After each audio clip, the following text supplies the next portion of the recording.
नमस्कार, मैं रंजू चौधरी अपने इस आज क्लास में आप सभी का स्वागत करती हूँ। तो आज मैं एक विशेष बदलाव के ऊपर चर्चा करूँगी। वो विशेष बदलाव है एनसीईआरटी में। जी हाँ, इसमें काफ़ी समय लग गया एनसीईआरटी के सिलेबस में थोड़ी बहुत बदलाव के लिए भी, लेकिन फाइनली 2025 में आके एनसीईआरटी की हिस्ट्री की किताब में थोड़ी बहुत बदलाव हुए हैं। तो चलिए हम जानते हैं आखिर इसमें क्या बदलाव हुए हैं। एनसीईआरटी की जो कक्षा 8 की किताब है, वो हिस्ट्री की किताब है, उसमें यह बदलाव हुआ है कि इसके जो अकबर है वो महान नहीं है, इसके जो अकबर है वो क्रूर है। इसके किताब में औरंगजेब की जो वास्तविक छवि है उसे प्रस्तुत की गई है, क्योंकि इतिहास जैसा है ना उसे वैसा ही परोसना चाहिए। इतिहास के साथ कभी छेड़छाड़ नहीं करना चाहिए। ऐसे बहुत सारे साक्ष्य हैं जिससे हमें ये पता चलता है कि इतिहास के साथ कितना छेड़छाड़ हुआ है।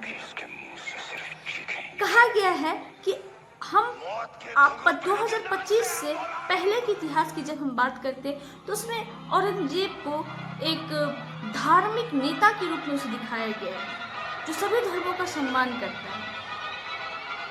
तो औरंगजेब ने किसका सम्मान किया? सिर्फ अपने इस्लामिक धर्म का सम्मान वो किया, वो बहुत आघात पहुंचाया है।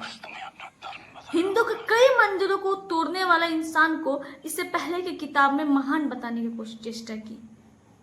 यही औरंगजेब था जिसने उत्तराधिकारी के युद्ध में अपने भाइयों की भी हत्या करने में वह चूका नहीं। ये वही औरंगजेब था जिसने अपने पिता को बंदी बनाया और जिसकी वजह से उसके पिता की मौत हो गई। लेकिन हमारे कल्चर में ऐसा नहीं सिखाया गया है, हमारे इतिहास में ऐसा नहीं है।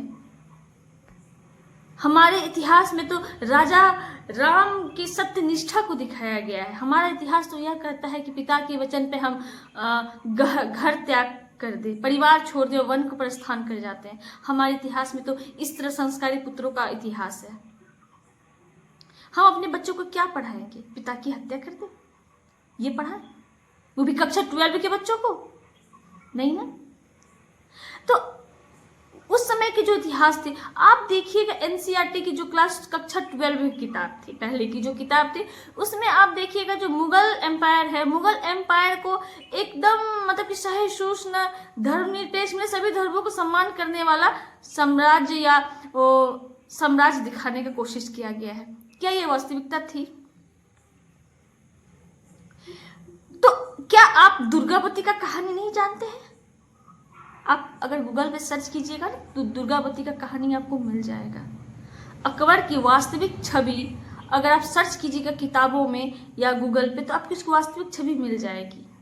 खैर, अब हम 2025 की किताब की बात करते हैं। 2025 की जो एनसीईआरटी की कक्षा 8वीं की किताब, उसमें जो बदलाव किया गया, इसके जो अकबर है वो महान नहीं है। यहाँ का जो अकबर है वह 30,000 लोगों का हत्यारा है। बाद परिवर्तन हुआ, उसका हृदय परिवर्तन हुआ है। बाद के वक्तों में वह धर्म सहिष्णु किया है। ये भी तो हमें जाननी चाहिए ना। तो इसका जो अकबर है वह क्रूर है। और एक बात, आप मुगल पढ़ा रहे हैं, कोई दिक्कत नहीं, आप पढ़ाइए, लेकिन मुगल के साथ और भी साम्राज्य थे, मराठा साम्राज्य थे। हम मराठा साम्राज्य के विषय में क्यों ना जाने? मराठा साम्राज्य का घोड़ा तक वफादार था, इंसान तो छोड़िए। तो हम ऐसे साम्राज्य के विषय में पढ़ाएंगे जिससे बच्चों को प्रेरणा मिले। महाराणा प्रताप, जिसने अपने साम्राज्य के बचाव में, अपने हिंदू धर्म के बचाव के कारण कई कई दिनों तक जंगल में भटकते रहे, हम उनका इतिहास क्यों ना पढ़ें जिससे बच्चों को प्रेरणा मिले? शिवाजी के विषय में हम क्यों ना पढ़ें, जिसने औरंगजेब को नाकों तले चने चबा दिया था? हम उनका इतिहास क्यों नहीं पढ़ेंगे?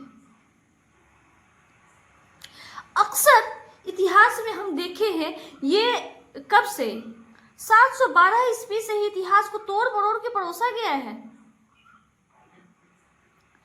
ऐसा कैसे हो सकता है कि जितने सारे शासक हैं, मुस्लिम शासक हैं, उनकी हत्या जेन्युइन नहीं है? या तो किसी ने आत्महत्या कर ली, या तो किसी के घर पे छत गिर गया, कोई घोड़े से गिर के मर रहा है, कोई युद्ध में भी तो मारा गया होगा ना।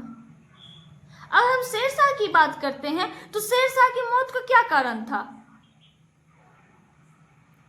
कलिंजर के युद्ध में एक तोप के गोले से वो स्वयं मर जाता है। ये कोई बात हुई? जो इतिहास को ये इतिहास अलाउद्दीन खिलजी की मौत का रहस्य क्यों नहीं बता रहा? इतिहास कुतुबुद्दीन ऐबक की मौत का रहस्य क्यों नहीं बता रहा कि एक घोड़े के कुचलने से उसकी मौत हुई? क्यों? इतिहास महाराणा प्रताप का हल्दी घाटी के युद्ध के विषय में सच्चाई क्यों नहीं बताता? हल्दी घाटी का युद्ध एक निर्णायक युद्ध था। उस युद्ध में जीत हुई थी महाराणा प्रताप की, लेकिन इतिहास इस युद्ध को टाई करके दिखाया। क्यों?